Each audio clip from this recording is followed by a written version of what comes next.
저희가 준비한 5위입니다. 이 어두운 화면만 봐도 이 당시 상황이 얼마나 급박했는지를 미뤄 짐작할 수 있을 겁니다. 중국 공안에 체포가 됐다.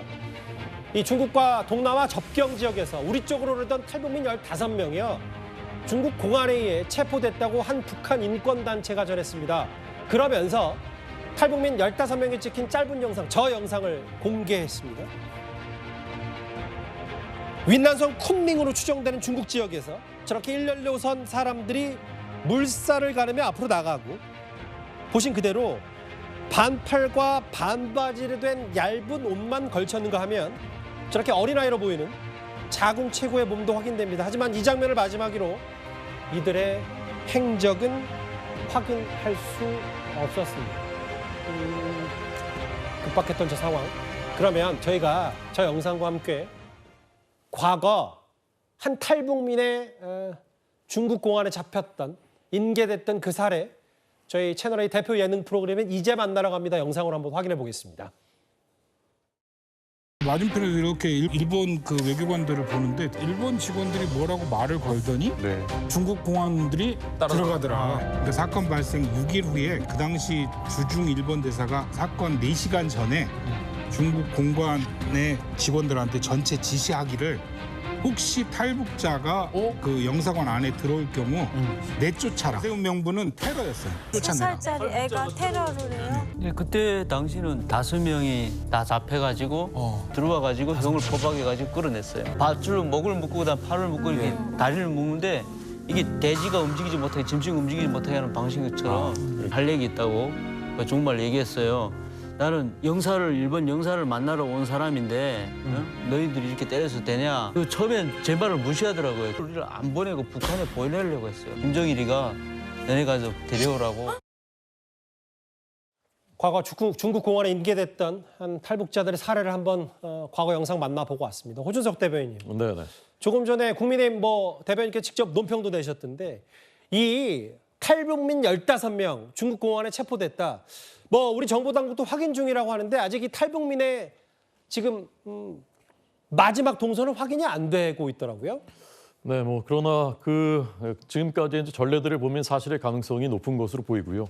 21일에 체포됐으니까 지금 일주일 됐습니다. 지금 이분들이 15명이 여성이 13명, 어린이 2명인데 지금 과연 어떤 상황일까, 어떤 마음일까 생각하면 정말 참담하기가 그지없습니다.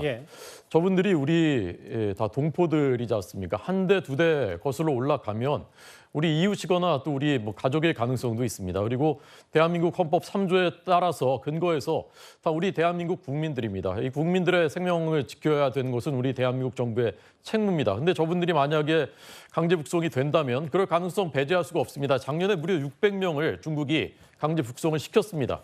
어떤 상황이 벌어지느냐, 고문과 또 가혹한 교화형과 가혹한 교화형 말이 그냥 말을 편하게 하는 거지 정말 끔찍한 상황이지 않습니까? 성폭행, 심한 경우는 사형까지 당한다. 이게 저희가 얘기하는 게 아니고 유엔 특별인권보고관이 직접 밝힌 내용입니다. 그런데 북한에 들어가서 그럴 가능성이 높기 때문에 강제 송환시키면 안 된다라는 것이 유엔 난민협약 1951년에 발효됐습니다. 여기 명시도 했고요. 고문방지협약 1984년에 발효됐습니다. 여기도 명시도 있습니다. 중국은 이 두 협약의 모두 당사국들입니다. 그런데도 이런 일을 하고 있는 것입니다. 저는 우리 정부가 할 수 있는 모든 수단과 방법을 동원해서 이걸 막아야 된다고 생각합니다. 그리고 야당도요. 없는 친일은 왜 그렇게 만들었까지 말씀하시면서 이렇게 중대한 일에 이렇게 심각한 일에 왜 한 말씀도 안 하시는 것인지 이런 일이 있을 때마다 저는 정말 묻고 싶습니다. 이건 정말 초당적으로 모든 국민들이 다 협력해서 막아야 되는 사안입니다. 잠시 뒤에 또 김진욱 대변인의 반론도 한번 들어볼 텐데 사실은 지금 이런 문제잖아요. 북한 문제를 바라볼 때 북한 주민들, 북한 일반 사람들 인권과 북한 지도부를 좀 별개로 봐야 되는데 지금 미국 대선을 2달 앞두고 트럼프, 해리스 두 후보 모두 북한의 지도부, 김정은 문제를 언급하고 있습니다. 그런데 트럼프 전 대통령의 과거 측근 중에 한 명인 맥메스터 전 국가안보보좌관이 책을 냈는데 문재인 정부 관련해서 이런 증언을 했습니다. North Korea, Kim Jong-un, I got along very well with him. The press hated one. It's nice to get along with somebody who has a lot of nuclear weapons. 진보나 보수를 떠나서 그 모든 대통령들께서 하신 모든 그게 훌륭한 일이라고 생각을 하고 높이 평가하고 싶습니다. 네. 그러나 그분들이 이제 북한하고 끊임없이 접촉과 대화를 하면서 그분들의 잘못이 아니고 그분들은 철저히 속힌 거죠. 김정은 위원장이 우중을 정확히 모르는 거죠. 그러다 보니 마지막에 별 수모를 다 받지 않았습니까? 그분들도 결국은 피해자고, 그러나 그분들도 대한민국의 국민의 안전과 한반도의 안보를 위해서 많은 일들을 하셨다고 저는 평가하고 싶습니다. 리일규 참사, 탈북한 리일규 참사는 북한과 대화를 시도했던 우리 지도부, 우리 높은 사람들이 다 속은 거 아니냐는 취지의 얘기를 했었는데 김준일 대변인 이런 것 같아요. 맥메스터 보좌관의 본인 회고록 내용 중에는 문 전 대통령이 김정은이 핵이 필요하다고 믿었던 건 방어를 위해다, 방어용이다라고 이제 김정은을 감싼 듯한 발언을 했다. 아까 호준석 대변인 말씀처럼 최근에 아니죠. 사실은 현 정권 초기에 탈북어민 북송 사건도 그렇고 북한 인권하고 이런 건 좀 민주당이 차원에서 별로 신경을 안 쓰다가 북한 지도부만 감싸는 거 아니냐, 전 정부도 그랬다는 거 아니냐, 이런 얘기를 어떻게 받아들이시겠어요? 뭐 그 말씀에 제가 동의하기 어렵고요. 지금 문재인 전 대통령의 어떤 발언의 맥락만 발언의 맥락을 보지 않고 워딩에만 집중해서 보는 것은 어떻게 보면 저 그 책을 기술한 맥메스터 전 보좌관의 일반적 주장일 수도 있습니다. 저 얘기가 사실이라 하더라도 사실 저는 발언의 맥락을 좀 잘 봐야 된다고 생각하는데요. 지금 당시 2017년에 이 그 한미 정상회담을 할 때는 어떤 시점이었냐면 북이 굉장히 많은 이 미사일이라든지 아니면 핵 실험이라든지 이런 부분들 때문에 미국에서 북의 선제 타격론까지 나오던 때였었습니다. 그런데 지금 북한을 어떤 대화의 장으로 끌고 나오기 위해서는 북한이 왜 핵에 대해서 어떤 생각을 갖고 있는지를 충분히 이해해야 할 필요가 있다. 북한이 핵을 가지고 있다는 것은 북한의 이 체제에 대한 위협에 대한 어떤 그런 성격을 본인들이 갖고 있으니 북이 제일 걱정하고 우려하는 것이 뭐냐? 어떤 서방에 의해서 북한의 정권이 붕괴되는 그런 상황들을 가장 우려하는데 그런 상황에 대한 불안감을 해소시켜 줄 수 있어야 북한의 비핵화를 만들어낼 수 있고 대화의 장으로 끌어내서 북한의 비핵화에 대한 논의를 시작할 수 있다. 알겠습니다. 이런 취지를 얘기하는 과정 속에서 나왔던 말씀이 아닌가 싶고요. 저는 전체적인 맥락 그리고 우리가 늘 해왔듯이 북한에 대한 핵을 우리가 용인하지 않습니다. 그리고 북한에 대해서 그 핵을 그 비핵화시켜야 된다는 부분이 있는데 그 부분을 해소하기 위해서는 결국 북한이 안심하고 비핵화의 길로 나올 수 있도록 뭔가 장을 열어줘야 된다. 이런 취지의 말이었던 것으로 저는 해석할 수 있을 것 같습니다. 당시 이제 펜스 부통령은 북한은 이미 서울을 겨냥한 재래시포를 보유했고 이 공격용 아니냐라고 했는데 이제 문 전 대통령은 방어용.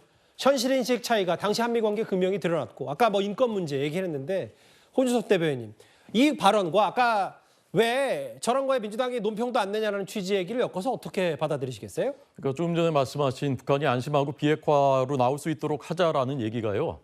2002년에 미국이 북한이 핵무기를 보유하고 있다고 스스로 시인했다라는 그 속보 나올 때 제가 그거 보도했었습니다. 그때부터 지금 20몇 년째 똑같이 반복되고 있는 얘기입니다. 리일규 참사가 그분들도 피해자다, 그분들도 속은 거다, 선의를 갖고 했는데라고 말씀하셨는데 저는 동의하지 않습니다.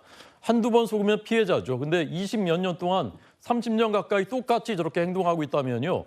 그건 그 속은 피해자가 아니라 사실은 가해자입니다. 우리 국민들의 생명을 지켜야 되는 게 우리 정치 그리고 우리 정부의 책무 아니겠습니까?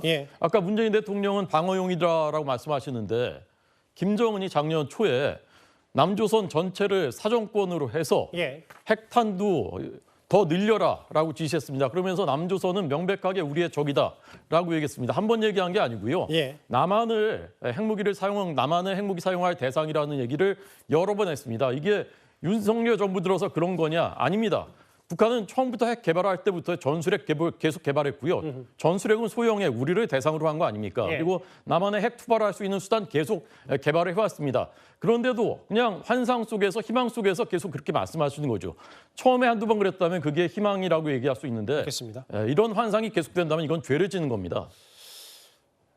과거 문재인 정부와 이제 그 당시 미국 정부 간의 이견 얘기와 그리고 15명 정도, 뭐 아이까지 포함되어 있었던 것 같은데 북한 공안에 체포된 동남아와 중국 그 쿤밍사이에서 체포된 탈북민들 안타깝습니다. 만약에 저게 진짜 사실이라면 중국 공안에 체포된 얘기까지 핵심 내용 짚어봤습니다.